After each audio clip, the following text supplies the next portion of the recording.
시편 150편 중에 가장 많은 사람들로부터 또 애송되고 또 사랑받는 시편이 있다면 아마도 시편 23편이 아닐까요? 여호와는 나의 목자시니 내게 부족함이 없으리로다. 이것이 사실 통계학적으로 외국이든 유럽이든 한국이든 시편 23편 다들 애송하고 좋아합니다. 그런가 하면 두 번째로 또 좋아하는 시편이 있다면 바로 오늘 이 시편 46편일 것입니다. 뭐라고 그랬어요? 하나님은 우리의 피난처시요 환난 중에 만날 큰 도움이시라. 피난처가 되시고 힘이 되시니 환난 중에 만날 큰 도움이 되신다. 여러분, 이 46편은 노래로도 만들어져서 우리가 부르고 있으니 굉장히 익숙한 그 같은 46편이에요. 여러분 그 찬송 기억하십니까? 하나님은 우리의 피난처가 되시니, 아시죠? 예, 이 찬송으로 우리가 이 시편 46편을 부릅니다. 그러므로 환난 중에 우리의 힘과 도움이시라. 너희는 가만히 있어 주가 하나님 됨 알지어다. 열방과 세계 가운데 주가 높임을 받으시리라. 그런 찬송으로 드리고 있습니다. 이 두 시의 차이점이 몇 가지가 있는데 그 중에 한 가지는 시편 23편은 개인적으로 경험한 하나님, 개인의 삶 속에 역사하시는 하나님. 그러므로 저가 사망의 음침한 골짜기로 들어갈 때 곰의 발톱에서 사자 이빨에서 그의 생명을 건지시는 하나님을 찬송하고 찬미하는 그와 같은 개인적인 고백이 시편 23편의 고백이라고 한다면, 오늘 이 시편 46편은 이 개인의 이 한계를 넘어서서 우리라고 하는 이 공동체적으로 살아계신 하나님을 찬미하고 또 경험한 하나님을 노래하는 그와 같은 내용이 바로 이 46편에 있는 시편의 모습이에요. 그런 내용이 오늘 1절에 보시면 우리가 금방 알 수 있으니, 여러분 1절에 뭐라고 그랬습니까? 하나님은 우리의 피난처가 되신다 그랬어요. 우리의 피난처가 되신다. 우리라고 하는 이 공동체를 강조하고 있는 것입니다.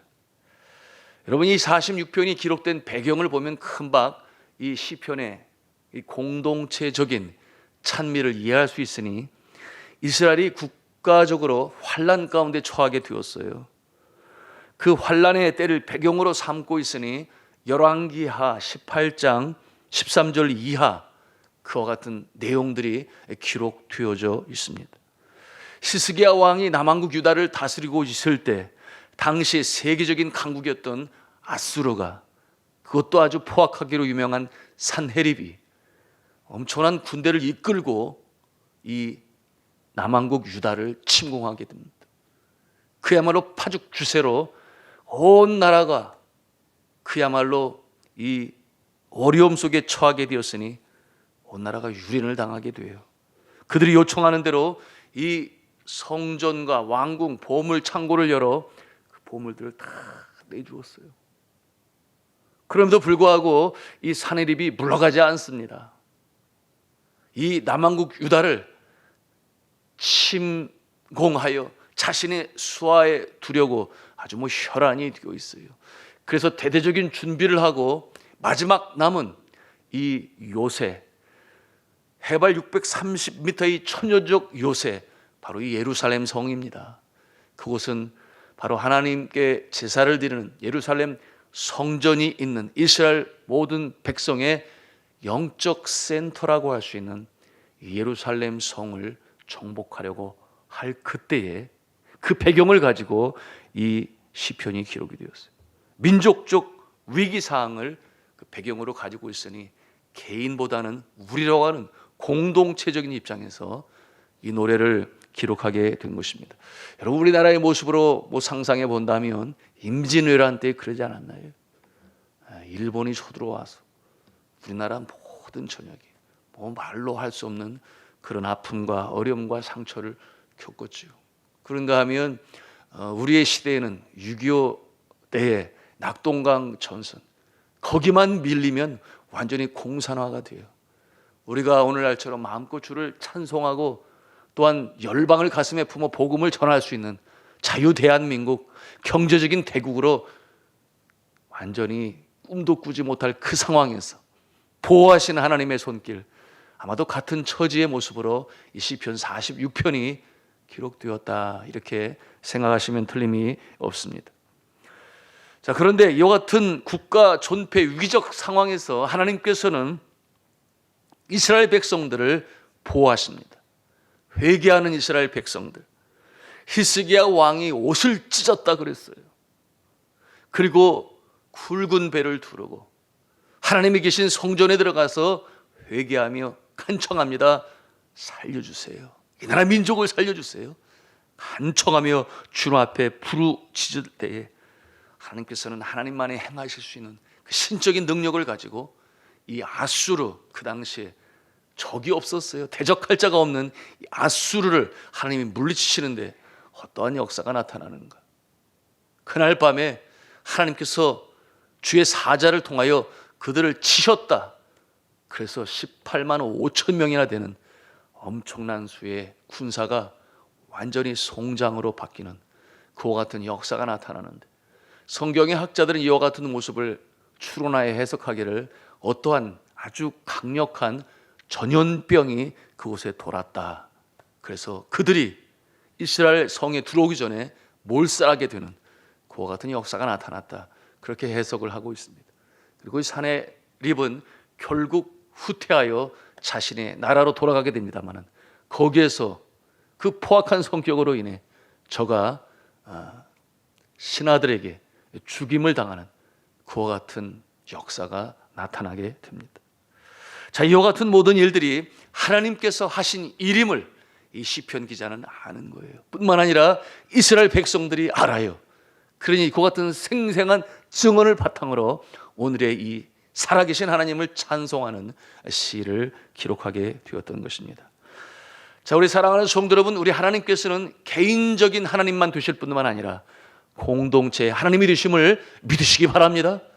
그러므로 우리는 나라와 민족을 위하여, 또한 우리 개인의 기도를 드릴 뿐만 아니라 우리가 주로 금요일 밤에 함께 기도합니다만, 나라와 민족을 위하여, 위정자들을 위하여, 이 나라의 미래와 다음 세대들을 위하여, 청년들을 위하여 우리가 기도하지 않을 수가 없는 것이에요. 자, 그러면 다음 절 2절과 3절 말씀을 함께 읽도록 하겠습니다. 시작. 그러므로 땅이 변하든지 산이 흔들려 바다 가운데 빠지든지 바닷물이 솟아나고 뛰놀든지 그것이 넘침으로 산이 흔들릴지라도 우리는 두려워하지 아니하리로다. 아멘. 여러분, 이 말씀을 읽을 때 어떠한 그림이 그려집니까? 이게 천재지변 아니겠습니까?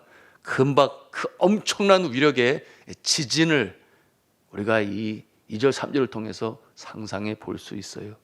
그리고 지진 이후에 어떤 일이 나타납니까? 산보다도 더 큰 커다란 파도로, 이 태양의 파도로 밀려오는 쓰나미를 우리가 또 연상할 수 있으니, 바로 그런 내용이 오늘 이 시편 46편 2절 3절에서 우리가 볼 수 있는 모습이에요. 그런데 그 상황에서도 이 시편 기자는 우리는 두려워하지 아니하리로다, 이와 같은 확신을 선포하고 있습니다. 이와 같은 말씀은 어떤 뜻이에요?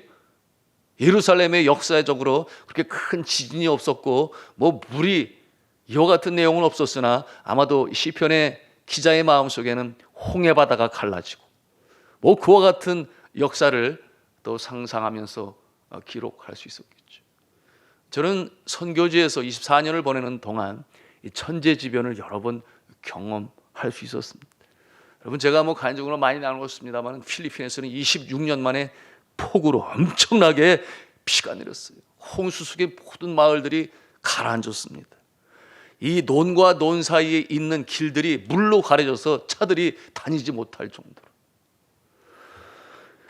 그런데 이 폭우로 인해서 홍수 속에 저의 마을 전체가 물에 잠기게 되었고, 그리고 그 잠긴 집에 이제 2살이 지난 저의 막내 아들이 있었는데, 여러분, 그 물 때문에 가기도 어렵지만 사실 그 물살이 산호에서부터 내려오는 물살이 강해서 이 보트가 들어가지를 못하는 거예요.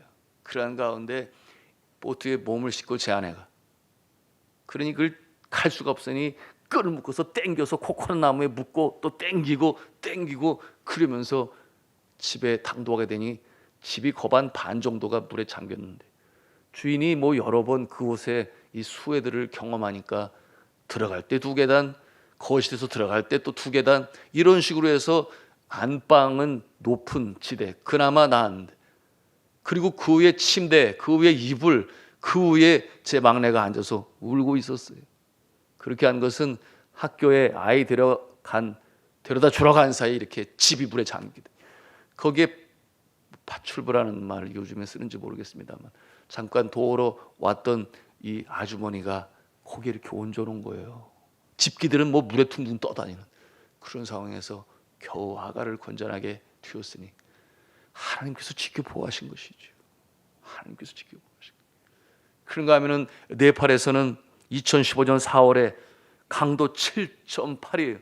그 다음날 6.7, 그리고 이어 16일 뒤에는 7.4의 연속적인 이 강진을 경험하게 되니 그야말로 산이 무너지고 길이 끊어지고 건물이 무너지고 수많은 사람들이 죽어갔어요.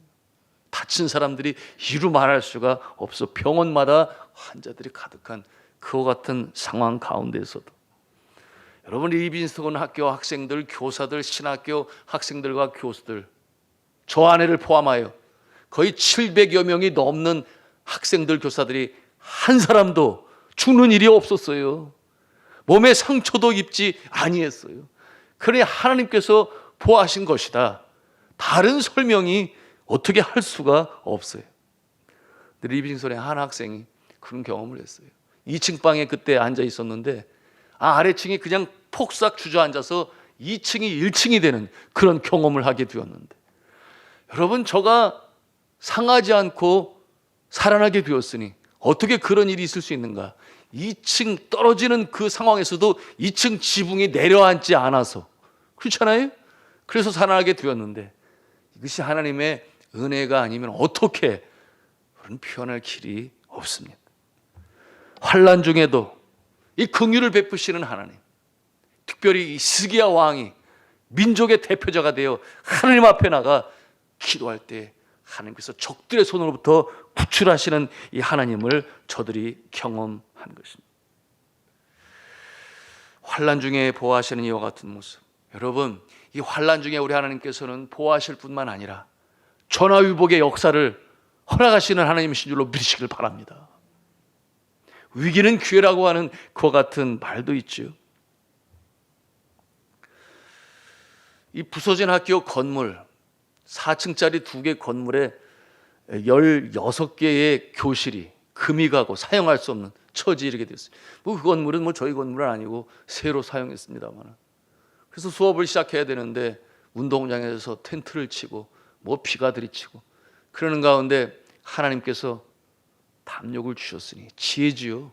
그 환난의 때에 아무도 꼼짝도 못하고 여진이 계속 오니 그런 상황에서 공터들 학교 주변에 그것을 요구하니, 여러분, 사람들이 환난을 당하면 마음이 서로를 위해 돕고 싶어하는 마음이 생겨요. 잘 살 때는 자기밖에 몰라요. 참 신기하죠. 하여튼 그래서 땅들을 3군데나 빌려주게 되니 16개의 교실을 세우게 되는데, 그때 공사를 시작하는 사람은 한 사람도 없으니 사람들은 놀고 있어요. 공사 자재값은 아직 오를 생각도 안 하고 있어요. 그러니 순식간에 저희들이 그것을 지었는데 나중에 복구가 시작되니 3배나 올랐어요. 모든 것이. 아예 사람들은 구하기도 어려워요.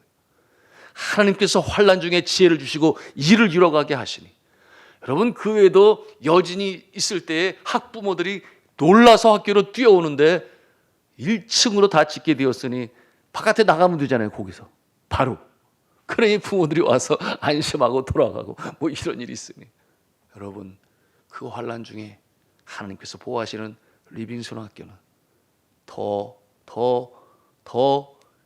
뭐라고 그럴까요?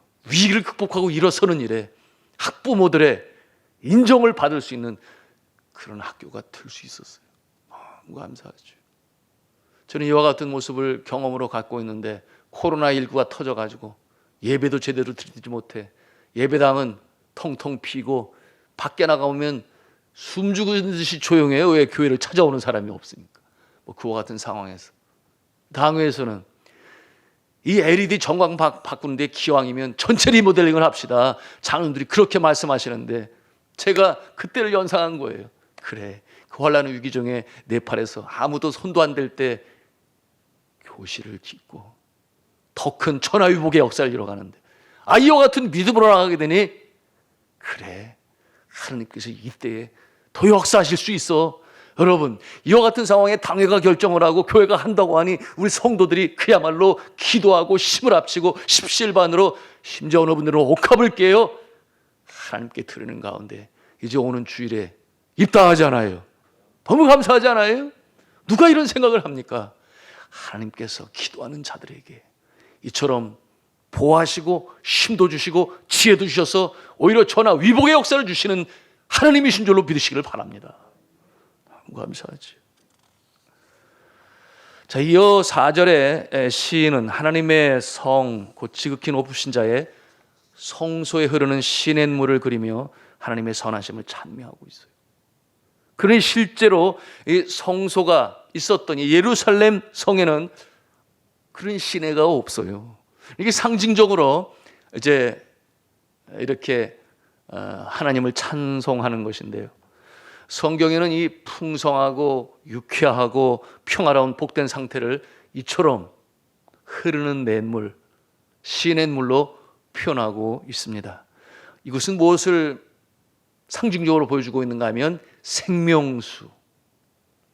여호와는 나의 목자시니 내가 부족함이 없으리로다. 그가 나를 푸른 초장에 누이시며 쉴 만한 물가, 생명수 흐르는 물가.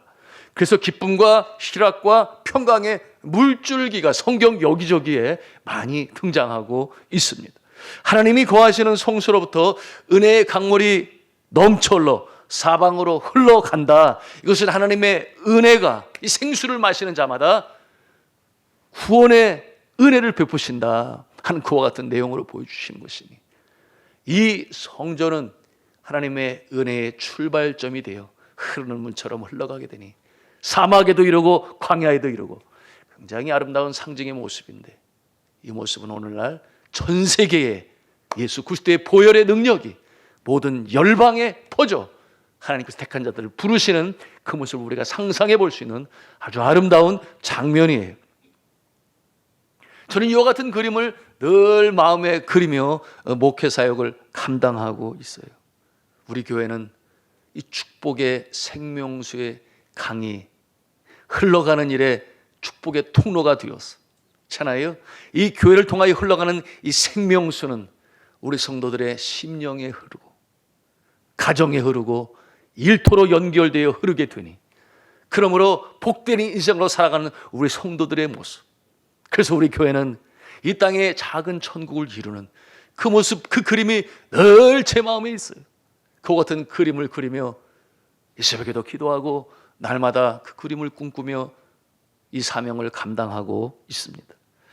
그러므로 하나님이 기뻐하시는 이 교회, 작은 천국을 이루니 이 교회는 하나님을 기쁘시게, 교회를 건강하게, 이웃을 따뜻하게, 가정을 행복하게, 여러분 이와 같은 모습으로 하나님의 복을 체험하는 축복의 통로, 모든 우리의 삶의 영역으로 연결되어지는 산돌중앙교회, 여러분 이 그림을 그리시면서 함께 주를 섬기시기를 주님의 이름으로 부탁합니다.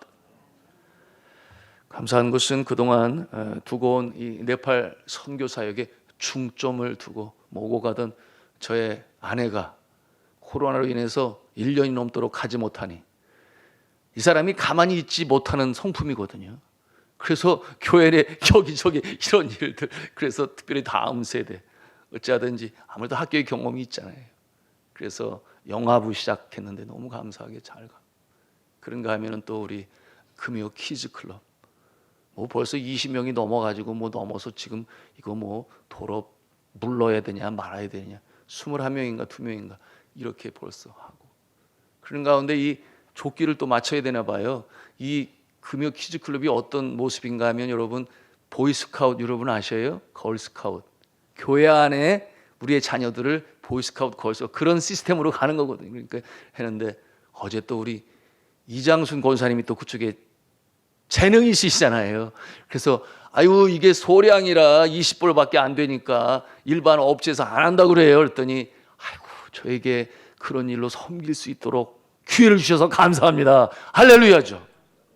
그래서 그런 일로 감사하고 그런가 하면은 다문화권에 또 선교지 있었으니 제 아내가 이렇게 한국에 들어와 있는 다문화 가정 관심 갖고 또 잉글리시 50 뭐 이런 내용들이 시작이 되니 너무나 감사하고 그래서 선교지도 저와 제 아내를 다른 사람들이 보면서 뭐라 하냐면 최고의 환상적인 커플이다 그랬어요. 왜? 사역을 함에 있어서 저는 비저너리 리더십을 가지고 있어요. 목표를 정하고 합시다 하고 이렇게 사람들 통원하고 으쌰으쌰 하는 쪽에 하나님이 주신 그와 같은 은사가 있다면 제 아내는 매니저리얼 리더십 이게 뭐냐면 비전을 만들었을 때 그 안에서 이것저것 꾸미고 만들고 구체적으로 행동하고 실천하고 하는 TF라고 하는 그런 역할을 감당하는 또 재능이 있는데 그를 감당해서 선교제 사역이 참 이루어졌는데 우리 교회가 또 그렇게 돼갈 줄로 믿습니다.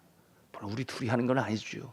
함께 협력하고 응원하고 지원하는 가운데 이 역사를 이루는데 여러분 우리 하나님은 전화위복의 하나님이 되시는 줄로 믿으시길 바랍니다. 그런 역사를 우리가 체험하는 것이에요. 자, 그런가 하면 5절 말씀 뭐라고 그랬습니까? 함께 읽겠습니다. 시작.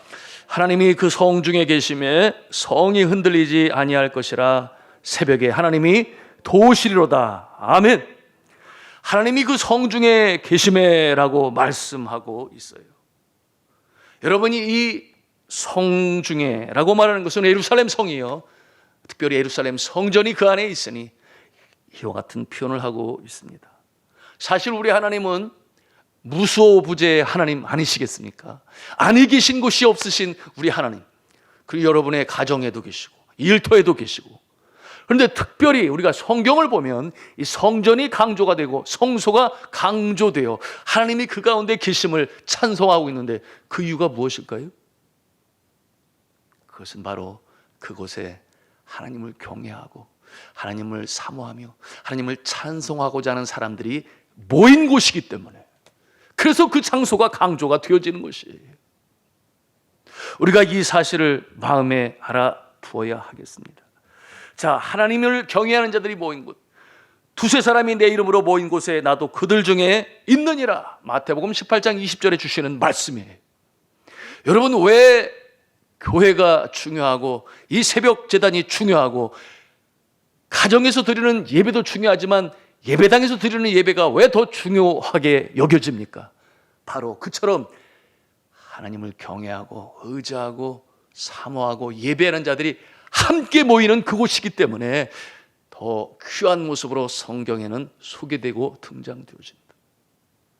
여러분, 이와 같은 모습으로 생각해 볼 때 우리가 새벽에 혼자 기도할 수 있는 모습도 있으나 우리가 함께 모여 기도할 때에 더 놀라운 하나님의 역사가 나타나는 줄로 믿으시기를 바랍니다. 그것이 바로 성소요, 성전의 개념인 것이에요. 이와 같은 모습으로 이 새벽에도 우리가 기도를 하는데 오늘 주신 말씀이 바로 이어져요. 뭐라고 그랬습니까? 거기에 말씀해 보니 새벽에 하나님이 도우시리로다, 그렇게 말씀하고 있습니다. 그러므로 함께 모이는 그 장소가 귀할 뿐만 아니라 새벽이라고 말씀하고 있으니, 여러분, 이 새벽은 유대인들에게 있어서 하루 3번 기도할 때의 그 시간이 아니에요. 그럼에도 불구하고 이렇게 강조되는 이유가 있으니, 그것은 뭐냐면 어둠과 그리고 빛이 교차되어지는 시간, 그것이 새벽이요.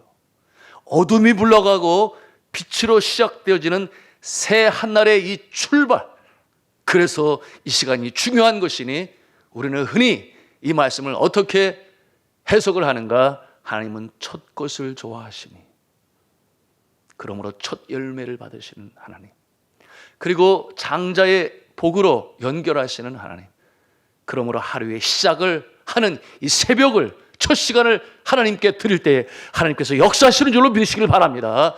그래서 이 새벽 기도는 아무리 강조를 해도 지나침이 없어요. 새벽에 도우시는 하나님의 역사를 우리는 성경에 수도 없이 발견합니다. 우리가 이 새벽에 하나님을 사모하며 함께 모여 기도할 때 응답의 역사가 있을 줄로 믿습니다. 전화위복의 역사가 나타나고 환난 중에 나타날 힘이요 도심이 되시는 하나님을 체험하시는 귀하고 복된 이 새벽의 기도 시간이 되실 수 있기를 저는 주님의 이름으로 축원합니다.